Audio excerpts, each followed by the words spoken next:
আসসালামু আলাইকুম। আশা রাখি আপনারা সকলেই ভালো আছেন। প্রিয় দর্শক শ্রোতা, আপনারা ইতিমধ্যে জেনে গেছেন বাংলাদেশের নির্বাচন কমিশনার অর্থাৎ সিইসি, যাকে অনেকে তিক্ত করে বা বিরক্ত করে বা ব্যঙ্গ করে বলে সিসি, তারা আজ দুপুর 12টায় পদত্যাগ করেছে এবং তারা পদত্যাগ পত্র জমা দিয়ে তারা একটি সাংবাদিক সম্মেলন ডেকে বসেন এবং সেখানে তাদের মত বিনিময়কালে তারা তাদের যে জীবনের যে সাফল্যগুলো ছিল সেগুলোর ফিরিস্তি তারা তুলে ধরে।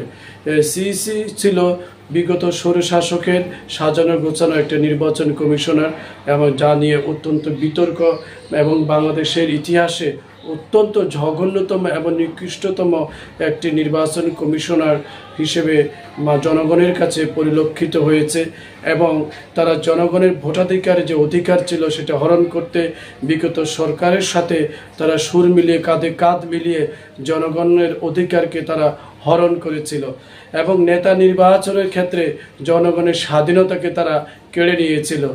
প্রধান নির্বাচন কমিশনার কাজী হাবিবুল আওয়াল ছাড়াও আরো যে চারজন পদত্যাগ পত্র জমা দিয়েছিলেন তাদের মধ্যে হলেন আপনার ব্রিগেডিয়ার অবসরপ্রাপ্ত জেনারেল আহসান হাবিব খান, অবসরপ্রাপ্ত জেলা ও দায়রা জজ রাশেদা সুলতানা, অবসরপ্রাপ্ত জ্যেষ্ঠ সচিব মোহাম্মদ আলমগীর ও আনিসুর রহমান।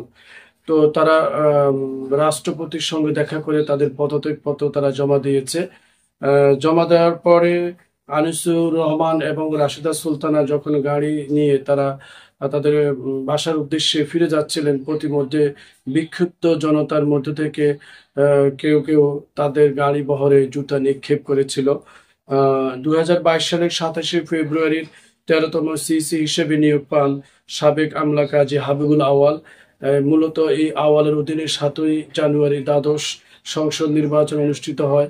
আর সেই নির্বাচন নিয়ে জনগণের মধ্যে যে ধরনের প্রশ্ন ছিল, জিজ্ঞাসা ছিল, সন্দেহ ছিল এবং ইতিহাস করে রাখার মতো যে নির্বাচন তিনি করেছিলেন সেটা জনগণের সাক্ষী এবং একজন শাসককে কিভাবে বিনা ভোটে বিনা নির্বাচনের মাধ্যমে সাজানো নির্বাচনের মাধ্যমে টিকে রাখা যায়, জনগণের অধিকারকে কিভাবে হরণ করা যায়, ভোটাধিকারকে হরণ করা যায়, নষ্ট করা যায়, তার অন্যতম কারিগর ছিলেন এই কাজী হাবিবুল আওয়াল এবং তার অনুসারীদের দলগুলো।